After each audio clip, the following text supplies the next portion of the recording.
The sound of automatic gunfire echoing through a Stockholm suburb at 2 a.m., another gang execution in what was once considered the safest country on earth.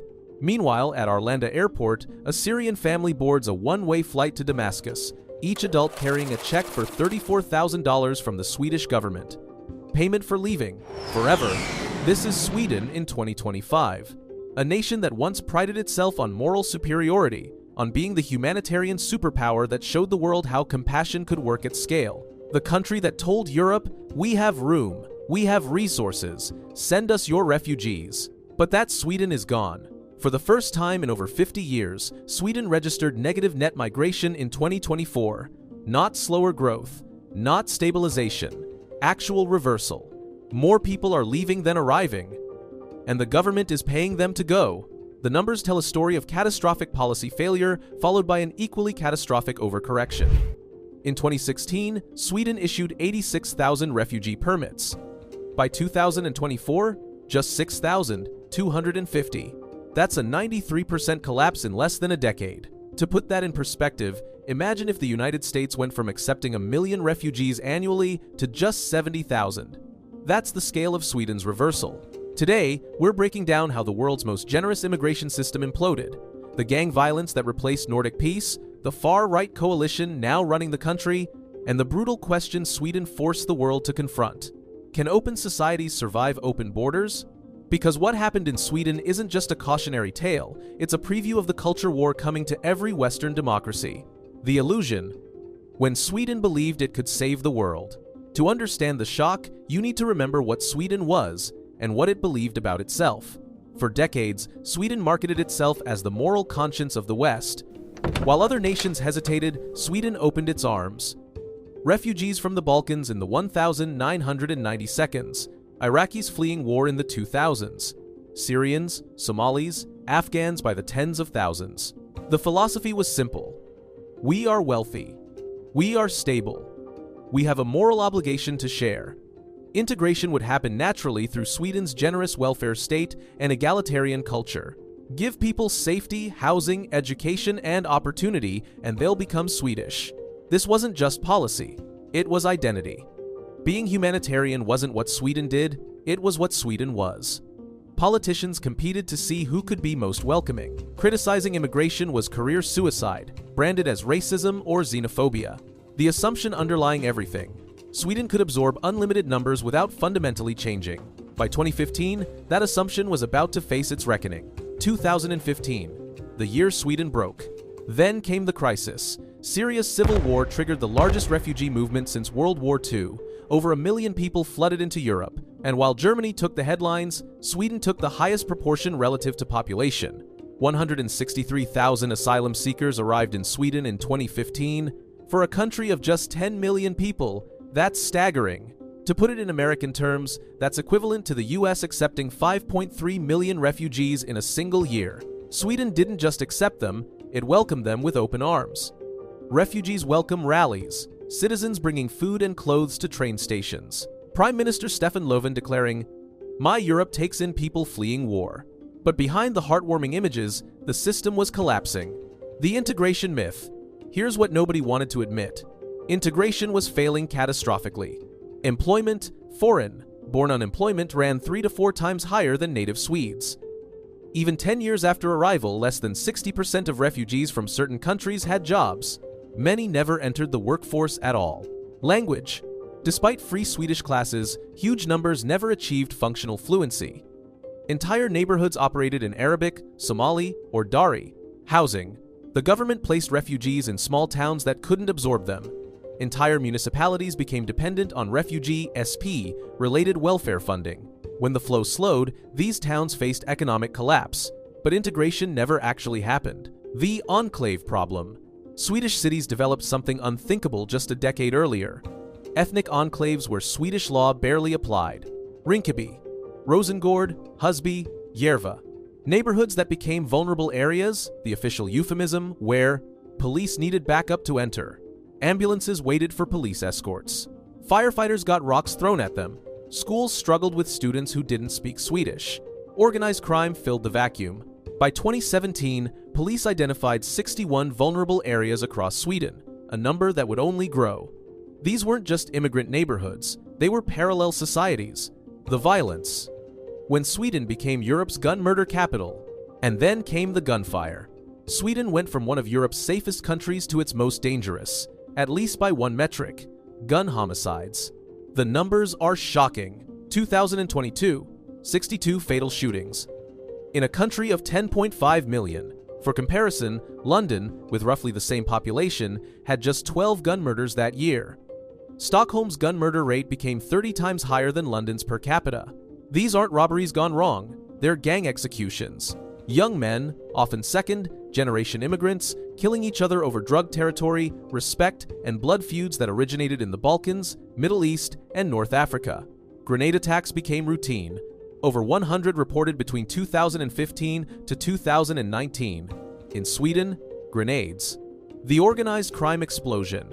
Police estimate 62,000 people are involved in criminal networks across Sweden. That's more than the entire population of Malmö's city center. In a country this small, that's a staggering infiltration. The unspoken truth. Swedish authorities initially refused to track crime by ethnicity or immigration background, calling it racist. But when data finally emerged in 2021, the results were undeniable. Foreign NTC, born individuals and second-generation immigrants were dramatically overrepresented in violent crime statistics, particularly gang-related shootings, sexual assaults, and organized crime.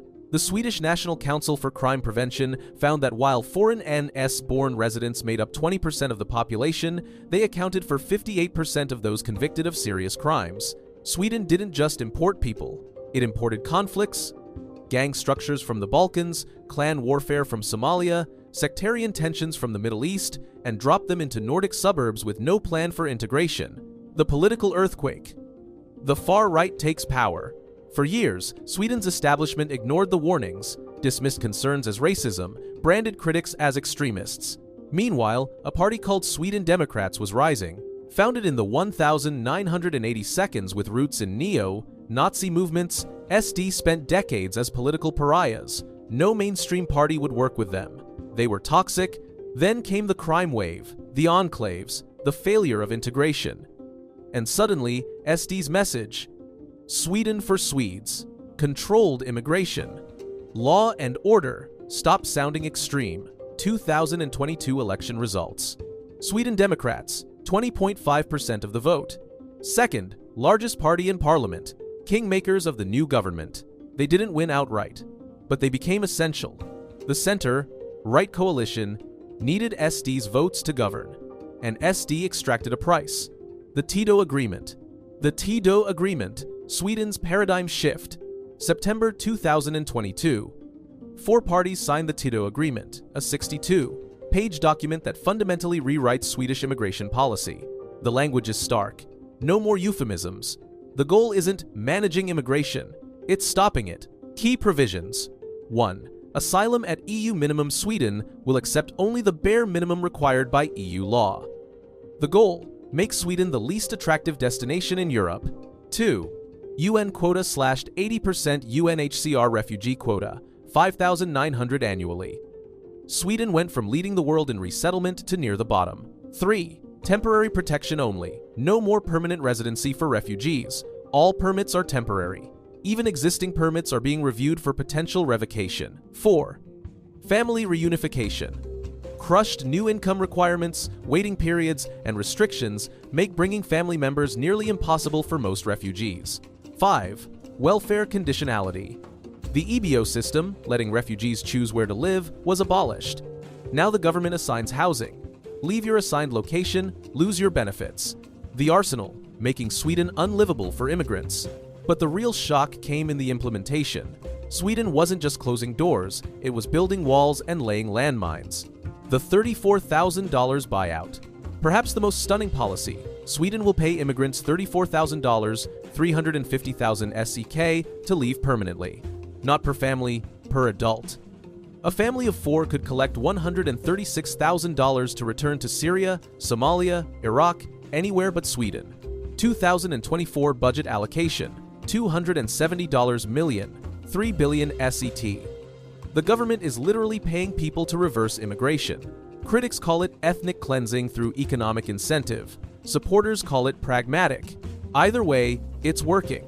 Thousands are taking the money and leaving. The snitch law. This is where Sweden crossed a line many thought unthinkable. Under new regulations, teachers, doctors, and social workers must report undocumented immigrants to police. Previously, these professions operated under confidentiality. A child in school, a patient seeking care, their immigration status was irrelevant. No longer.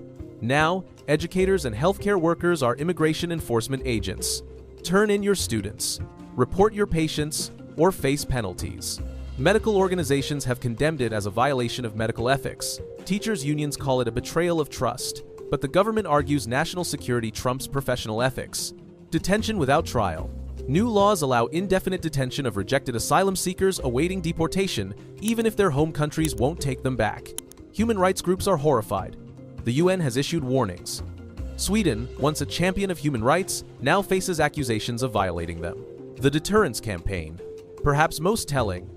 Sweden is running advertising campaigns in the Middle East and Africa with a simple message. Don't come to Sweden. You won't be welcome. Billboards in Baghdad, radio spots in Mogadishu, digital ads across Syria. Sweden is actively discouraging refugees. The country that once competed to be most welcoming is now competing to be most hostile. The results, when the tide reverses. And it's working. 2024 marked negative net migration for the first time in generations. More people left Sweden than arrived. Asylum applications have collapsed. The $34,000 program is seeing uptake. Families are taking the money and leaving. Iraqi, Syrian, and Somali communities are shrinking. For the first time, more are departing than arriving. But here's the question nobody can answer yet. At what cost? The economic cost. Sweden's workforce is aging, birth rates are low. Economically, the country needs immigration. Shutting it down completely could trigger labor shortages and pension crises. The moral cost. Sweden built its identity on humanitarianism. That identity is dead. The country that lectured others on human rights now faces condemnation from the very international organizations it helped create. The political cost. The far right is normalized. Sweden Democrats aren't pariahs anymore, they're mainstream, and their policy demands keep escalating. The verdict. The death of an illusion. Sweden's transformation forces a brutal reckoning with uncomfortable truths. Truth 1. Good intentions aren't enough. Sweden believed compassion and welfare could integrate unlimited numbers. It was wrong. Truth 2. Culture matters. Dropping people from radically different societies into Nordic suburbs without effective integration creates parallel worlds and conflict.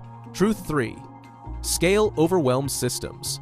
Small numbers of refugees can integrate 163,000 inches 1 year for a country of 10 million? Catastrophe. Truth 4. Political correctness enables disaster. For years, Sweden refused to acknowledge problems because doing so was racist. By the time they admitted the truth, gang violence had metastasized. Truth 5. Overcorrection is inevitable. Sweden didn't adjust, it reversed completely, from extreme openness to near total closure.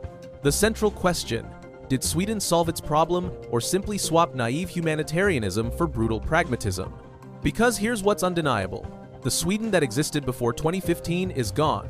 Whether what replaced it is better or worse depends entirely on what you value more: security or compassion, national cohesion or moral purity. Sweden became the cautionary tale for the entire Western world. An open society can only survive if it has borders strong enough to protect the values inside. What do you think? Was Sweden right to reverse course so dramatically, or did it betray its values by becoming what it once condemned?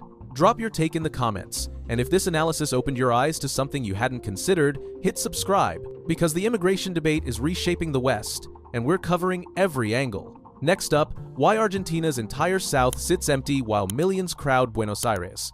The answer involves geopolitics, glaciers, and some truly bizarre historical miscalculations.